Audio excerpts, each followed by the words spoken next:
Hey garden fam, welcome back to The Sprout. Today we are talking about one of the most elegant and diverse flowers you can grow in your garden, the iris.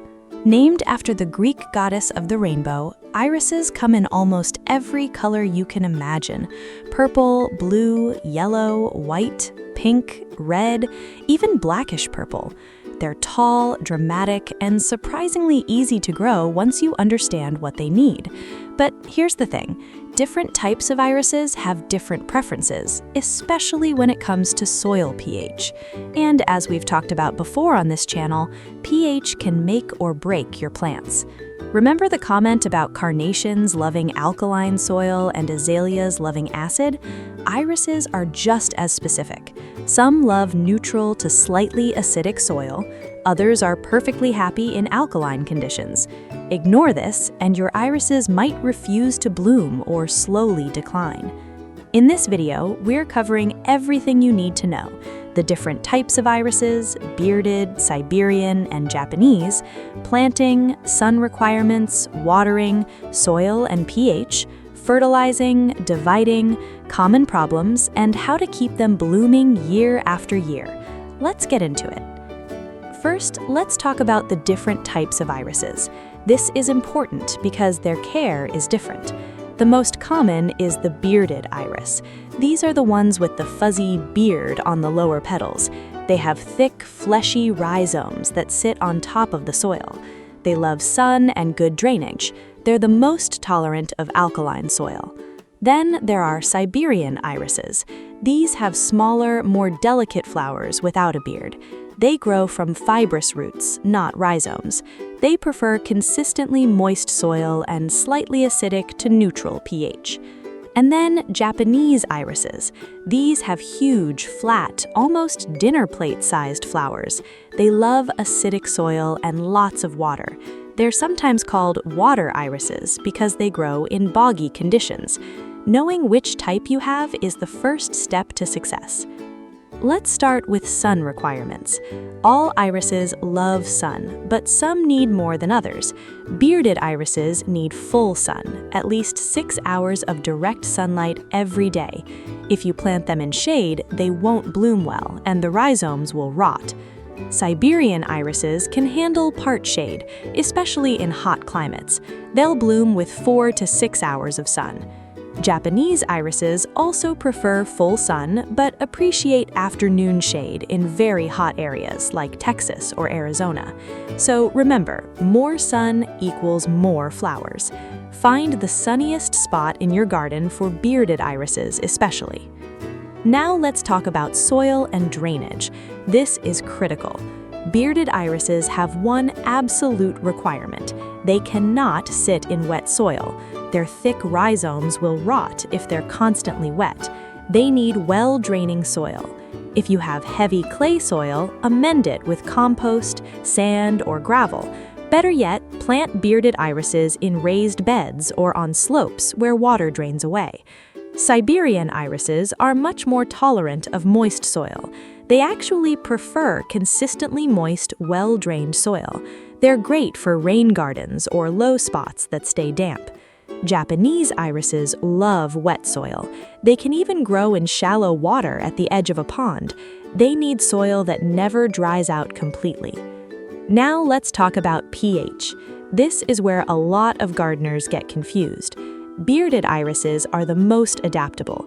They prefer neutral to slightly alkaline soil, with a pH between 6.8 and 7.2. They actually tolerate alkaline soil well. If your soil is acidic, add garden lime to raise the pH before planting bearded irises. Siberian irises prefer slightly acidic to neutral soil, with a pH between 6.5 and 7.0. They don't like highly alkaline soil. Japanese irises are the most demanding. They love acidic soil, with a pH between 5.5 and 6.5. If your soil is alkaline, you'll need to lower the pH with sulfur, peat moss, or pine needles.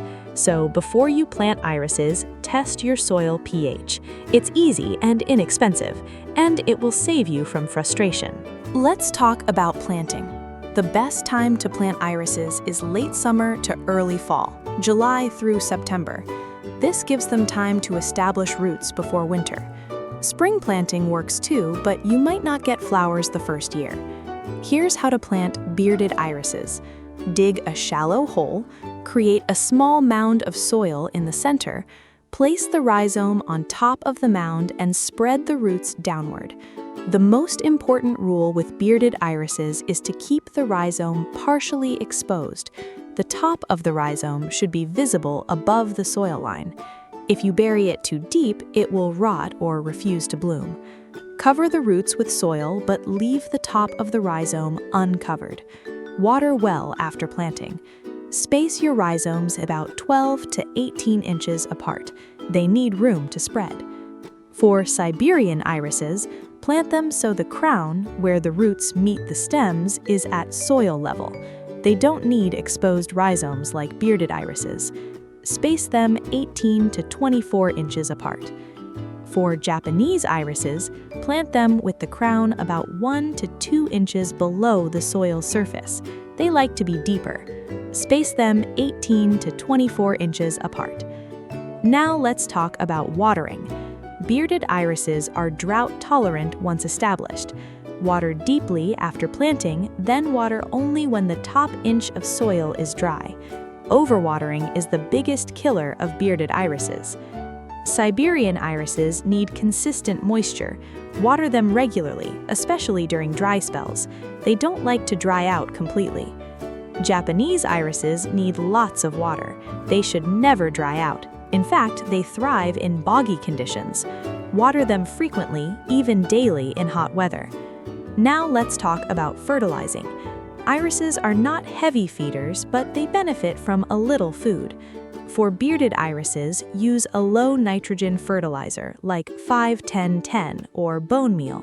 Apply in early spring just as growth begins, and again about a month after blooming. Do not use high nitrogen fertilizer. It causes soft, leafy growth that's prone to rot. For Siberian and Japanese irises, use a balanced fertilizer like 10-10-10 in early spring. Apply again after blooming. Always water before fertilizing to avoid burning the roots. Now let's talk about bloom time. Bearded irises bloom in late spring to early summer, usually May and June. Siberian irises bloom a little later, in late spring to early summer. Japanese irises bloom the latest, in early to midsummer. Some reblooming bearded irises will flower again in late summer or fall. The flowers themselves last about 2 to 3 weeks. Deadhead spent flowers, that means cut off the faded blooms, to keep the plant looking tidy, but leave the foliage. The leaves are photosynthesizing and storing energy for next year's blooms. Now let's talk about what to do after blooming. After the flowers fade, cut the flower stalks down to the base. Leave the leaves alone. In late summer or early fall, about 6 to 8 weeks after blooming, you can trim the leaves back to about 6 inches. This is especially helpful if the leaves look tired or have brown tips. Do not cut the leaves back in spring or immediately after blooming. The plant needs them to build energy. Now let's talk about dividing irises. This is essential for keeping your irises blooming. Bearded irises become overcrowded every 3 to 5 years. When they do, the rhizomes pile up on top of each other and blooming decreases. The best time to divide is 4 to 6 weeks after blooming, usually in late summer. Here's how. Dig up the entire clump, brush off the soil, cut away the old, empty, or soft rhizomes in the center. Keep the young, firm rhizomes with healthy roots and a fan of leaves. Each division should have 1 or 2 leaf fans.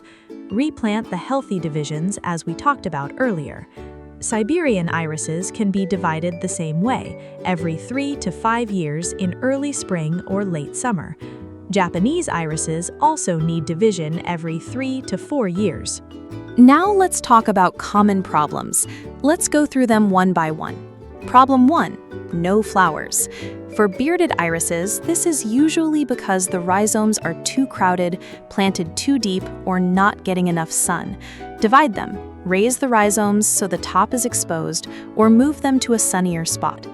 For Siberian and Japanese irises, lack of flowers is often due to too much shade or poor soil. Problem 2, mushy, rotten rhizomes. This is almost always overwatering or poor drainage, especially for bearded irises. Improve drainage, stop watering, and cut away the rotten parts. Dust the healthy parts with cinnamon or sulfur powder. Problem 3, soft rot. This looks like mushy, smelly rhizomes. It's a bacterial disease. Cut away all infected tissue. Dig out the surrounding soil. Let the area dry in the sun for a few days before replanting. Problem 4, iris borer. This is a common pest of bearded irises. The larvae tunnel into the rhizomes. Signs are mushy spots, sawdust-like material, and leaves that wilt. Remove and destroy affected rhizomes. In early spring, remove dead leaves and debris where borer eggs overwinter. Problem 5, leaf spot. Brown spots on leaves. Remove affected leaves. Improve air circulation by spacing plants properly. Problem 6, aphids. These cluster on new growth and buds. Spray them off with water or use insecticidal soap. Let me give you a few quick answers to common questions. Are irises perennials? Yes, they come back every year. Do irises attract pollinators? Yes, bees and butterflies love them. Can I grow irises in containers? Bearded irises can be grown in large pots with excellent drainage. Siberian and Japanese irises are better suited to the ground. How deep should I plant bearded irises? The top of the rhizome should be visible above the soil line. When is the best time to plant irises? Late summer to early fall. Why are my iris leaves turning yellow? Could be overwatering, underwatering, or normal aging. Check the soil. Do deer eat irises? Usually not. The leaves and rhizomes are toxic to deer. That's actually a plus for gardeners with deer problems. Let's wrap everything up. Irises are stunning, reliable perennials that come back year after year, but different types have different needs. Bearded irises need full sun, excellent drainage, exposed rhizomes, and prefer neutral to slightly alkaline soil with pH between 6.8 and 7.2. Siberian irises need consistent moisture, tolerate part shade, and prefer slightly acidic to neutral pH between 6.5 and 7.0. Japanese irises need lots of water, acidic soil with pH between 5.5 and 6.5, and can even grow in boggy conditions. Test your soil pH before planting. Divide bearded irises every 3 to 5 years. Plant in late summer to early fall. And remember, for bearded irises, never bury the rhizome. Here's the most important thing to remember. The difference between success and failure with irises often comes down to two things: drainage and pH. Bearded irises will rot in wet soil. Japanese irises will fail in alkaline soil. Know your iris type, know your soil, and you'll be rewarded with some of the most beautiful flowers in the garden. If you grow irises in your garden, let me know in the comments. Which type do you have? Bearded, Siberian, or Japanese? What color? Post a picture. I'd love to see your garden. And if you're new to The Sprout, hit subscribe. We put out new gardening videos every week. No plant shaming, just real tips for real gardeners. Thanks for watching. Take care of your garden, and it will take care of you. See you in the next video.